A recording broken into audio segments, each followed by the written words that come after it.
होगी biomechanical assessment of upper extremity. Then you have write down the content.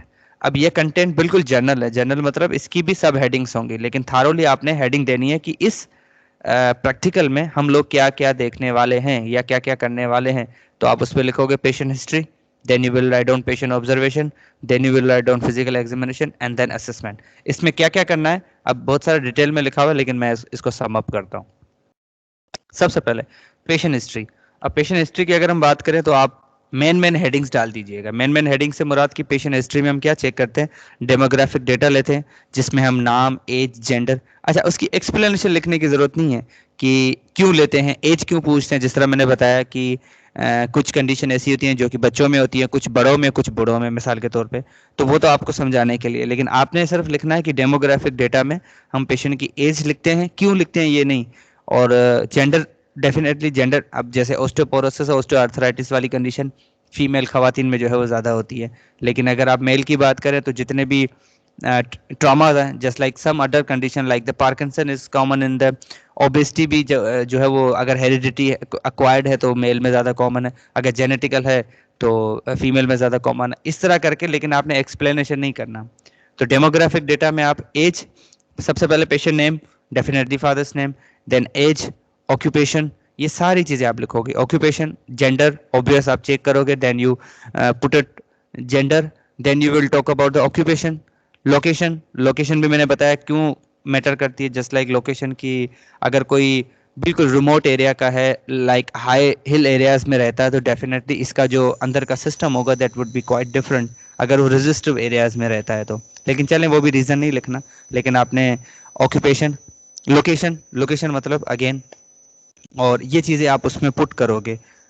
उसके बाद जैसे ही आपने थॉरोली हिस्ट्री ले ली, प्रेजेंट कंप्लेन, प्रेजेंट कंप्लेन मतलब आप किस शिकायत के साथ आए।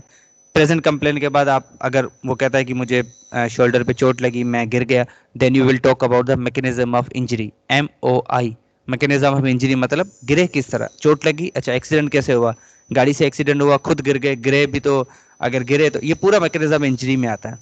अच्छा, गिर गए, किस तरह गिर गए, मुंह के बल या पीठ के बल गिरे, कंधे की पोजीशन उस वक्त क्या थी, लेट सपोज चोट आपका जिस शोल्डर पे आप गिरे हो, चोट आपके दूसरे शोल्डर पे लगी, ये बहुत सारे फैक्टर्स। तो ये ऑल सारे किसी में आ जाएंगे, they all come unto in the domain of mechanism of injury, कि आपका तरीका क्या था इंजरी का, चोट लगने का प्रोसीजर बेसिकली क्या था। Okay, then you will talk about the past medical history. ये सारी एक हिस्ट्री में सब कुछ आ जाता है। अब स्पेसिफिक क्वेश्चंस आपके सामने लिखे हुए हैं, आपने डेमोग्राफिक डेटा लिखी, अब इसकी एक्सप्लेनेशन लिखने की जरूरत नहीं है, लेकिन सवाल जरूर आप लिखोगे। मतलब इसका रीजन भले ही ना दो, लेकिन सवाल आप कुछ कुछ उठा ले। लेट सपोज 7 क्वेश्चन है, आप उसमें से 3-4 पूछ ले। एग्रीवेटिंग फैक्टर पहला वाला आपने पूछ लिया, does the pain ever spread to below the knee. चलो, शोल्डर पे चोट लगी, क्या ये पेन नीचे जाता है कोनी से। ये 3-4 टॉप के क्वेश्चन लिख लिए and then you have to put move onward. Okay, patient history reason के साथ नहीं, just history. Site of pain क्या है, मतलब पेन कहाँ पे हो रहा है। नेचर ऑफ पेन क्या है, पेन की नेचर क्या है। अच्छा, सामने आप नेचर ऑफ पेन में 2-3 चीजें लिख लीजिएगा। लेट सपोज कि नेचर ऑफ पेन किस किस्म का पेन है, डल पेन है, शूटिंग पेन है, ये लिखना है, मजीद एक्सप्लेनेशन नहीं लिखनी। साइट ऑफ पेन मतलब what is the location of pain, कहाँ पे फील हो रहा है, एंटीरियर हो रहा है, पोस्टीरियर हो रहा है, इस तरह करके, ठीक है। रीजन देने की जरूरत नहीं। ऑनसेट ऑफ पेन मतलब ऑन एंड ऑफ रहता है, कितनी देर रहता है, कब से हो रहा है, मतलब एक्यूट एंड क्रोनिक। अच्छा, कितना कितना अरसा हो गया चोट लगे, कब से पेन हो रहा है, इस तरह की हिस्ट्री में ये ऑनसेट में आता है। Then you talk about the general health. Okay, उसके डर्माटोम्स लिखिएगा और सामने 2-3 डर्माटोम स्पेशली शोल्डर के मेंशन कर लीजिएगा। जिस तरह आपके सामने C8 और T1 इस तरह करके मेंशन है ना, आपने सिर्फ शोल्डर के डर्माटोम्स लिखने हैं। ओके, हिस्ट्री क्लियर है, यहाँ तक कोई क्वेश्चन नहीं है हिस्ट्री में से। आप मेन हेडिंग बनाएंगे और सामने उसके आंसर लिखने की जरूरत नहीं है, just put it, make a practical. History clear है। जस्ट पॉइंट्स की सूरत में हमने ये नेम ये लिख देना कि name, age, gender, occupation, location. Exactly case नहीं बनाना, आपने केस नहीं बनाना कि सामने उसकी डिस्क्रिप्शन नहीं लिखनी, पहली बात। दूसरी बात, अगर आप ऑन सेट ऑफ पेन लिखते हो या नेचर ऑफ पेन लिखते हो तो आपको पहले ये भी बताना होगा कि नेचर ऑफ पेन होती कौन कौन सी हैं। लाइक मुझे सामने वाले को कैसे पता। तो नेचर ऑफ पेन में आप ये लिखोगे कि डल भी होता है, शूटिंग भी होता है। ऑन सेट ऑफ पेन में तो आप लिखोगे कि एक्यूट भी होता है, क्रोनिक भी होता है। एक्यूट 3 दिन से पहले, 3 दिन के बाद क्रोनिक। इस तरह की थोड़ी बहुत डिस्क्रिप्शन आप साथ साथ देते जाइएगा, ठीक है। सही है। Okay, you go for the physical examination, physical examination में बड़ी हेडिंग आप लोग दे दोगे ऑब्जर्वेशन। ऑब्जर्वेशन में पोस्चर आप देखोगे तो पोस्चर की डिस्क्रिप्शन थोड़ी बहुत लिख लीजिएगा कि पोस्चर में आप दो तीन चीजें आप लिख लीजिएगा कि आप जो जो चीजें पोस्चर में ऑब्जर्व कर सकते हो।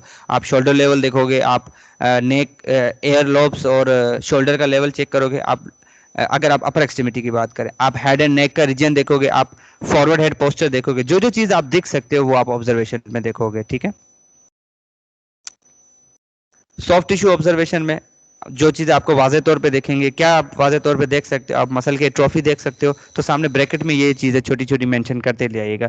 स्किन की ऑब्जर्व कर सकते हो, लेट्स सपोज स्किन का कलर, रीजन देने की बड़ी जरूरत ना हो, लेकिन क्या करना ये जरूर देखना है। अब स्किन में आप क्या देख सकते हो, कलर देख सकते हो, रीजन देने की जरूरत नहीं, लेकिन लिखना है कि कलर देखेंगे हम। ओके, स्किन का टेक्सचर देखेंगे, लेकिन मैं आपको वैसे तो मैंने बताया हुआ है कि क्यों क्यों देखते हैं, लेकिन आपने इधर रीजन देने की जरूरत नहीं पड़ेगी।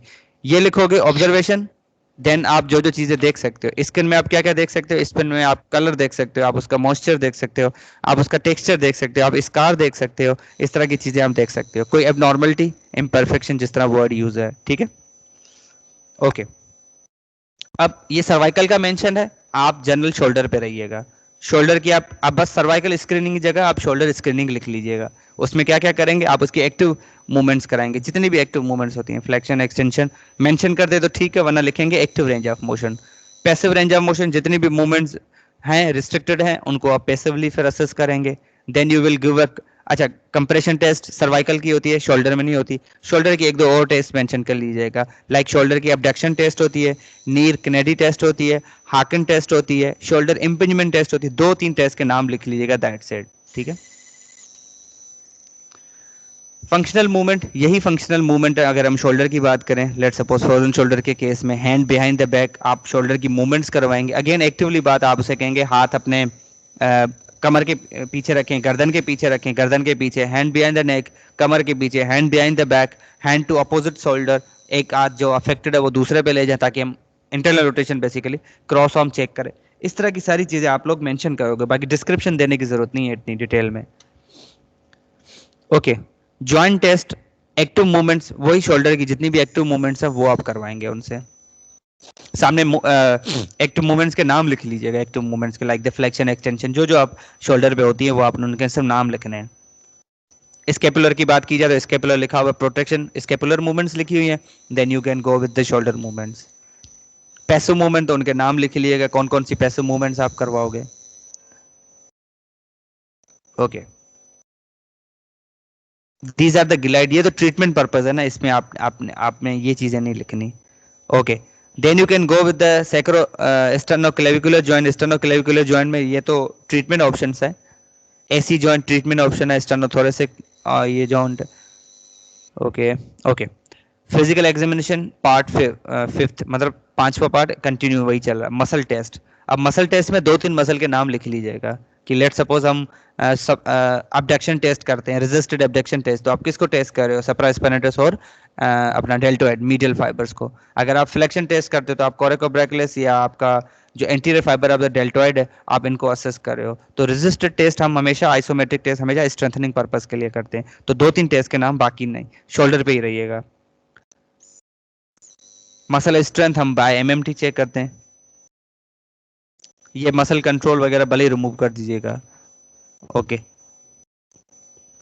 असिंक्रोनी मतलब इनकोऑर्डिनेशन, मतलब जहां पे आपको लगे कि असिंक्रोनी मतलब जहां पे इम्बैलेंस हो, तो आप एक दो नाम मेंशन कर सकते हो। लेट सपोज आप वो आप दूर से उसको देखते हो कि उसने जब शोल्डर की एलिवेशन की, एक ठीक से कर लिया, दूसरा ठीक से नहीं किया, इट मींस दोनों ट्रेपेजियस मसल या दोनों लेफ्टर स्केपुलरी मसल्स में कोई ना कोई मसला है, दिस इज कॉल्ड इनसिंक्रोनी। तो एसिंक्रोनी, तो आप इसमें एक एग्जांपल के तौर पर लिख सकते हो, ठीक है। अगेन ये स्केपुला का है, आप शोल्डर का कोई भी देख सकते हो। मसल बल्क, मसल बल्क मतलब एट्रोफी, आप मसल बल्क सारे मसल्स के चेक करेंगे। आप मेन जो मसल है, बाइसेप है, डेल्टोइड के मसल्स हैं, जो जो यहाँ पे लगते हैं शोल्डर पे, आप उनका मसल बल्क चेक करेंगे।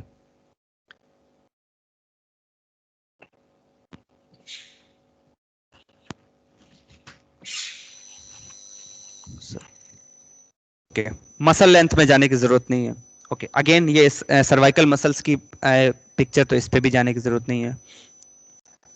Then you go with the physical examination part 7, palpation.